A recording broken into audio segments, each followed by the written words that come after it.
রাঙ্গুনিয়ার সৌদিয়া প্রবাসী ইকবাল হোসেন জাতীয় নির্বাচনের আগে দেশত ফিরিয়ে দানর শিশুর পক্ষে প্রচারণা চালায়। এর মধ্যে নির্বাচনের 2 দিন আগে যৌথ বাহিনী তারা অস্ত্রসহ গ্রেফতার করি জেল হাজতত প্রেরণ করে। এর ফরতুনে চট্টগ্রাম কারাগারত বন্দি জীবন হাডের এই প্রবাসীর। এর মধ্যে শনিবার রাতে 11:40 দিকে তার মা আনোয়ারা বেগম হৃদক্রিয়া বন্ধ এরে হঠাৎ মৃত্যুবরণ করে। মার মৃত্যুতে জানাজা ও দাফনত অংশ লবেল্লাই 5 ঘন্টার লাই প্যারোলত মুক্তি দেওয়ায় তারে। পুলিশি পাহারাত মারের শেষ বিদায় জানায় তিনি। মায়ের জানাজা ও দাফনত অংশ লয় হাত করা ফুরিয়ে। রোববার বাদে আসর রাঙ্গুনিয়া উপজেলার ইসলামপুর ইউনিয়নের সাদেক শাহ রহমতুল্লাহ আলাই মাদ্রাসা মাঠত অনুষ্ঠিত হয় এই জানাজা। তিনি ওই ইউনিয়নের 5 নম্বর ওয়ার্ডের সাহেবনগর এলাকার মৃত নুরুল আলমর ফুয়া। প্রথমে তারে নিজ বাড়ির আঙ্গিনাত মাল লাশুর পাশে আনয়।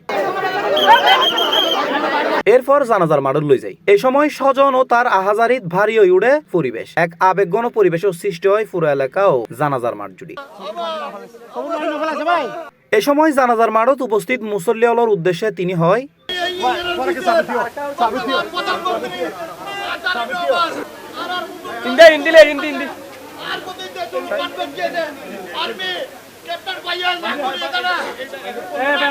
এই সময় জানাজায় স্থানীয় বিএনপির নেতাকর্মীরাও উপস্থিত ছিলেন।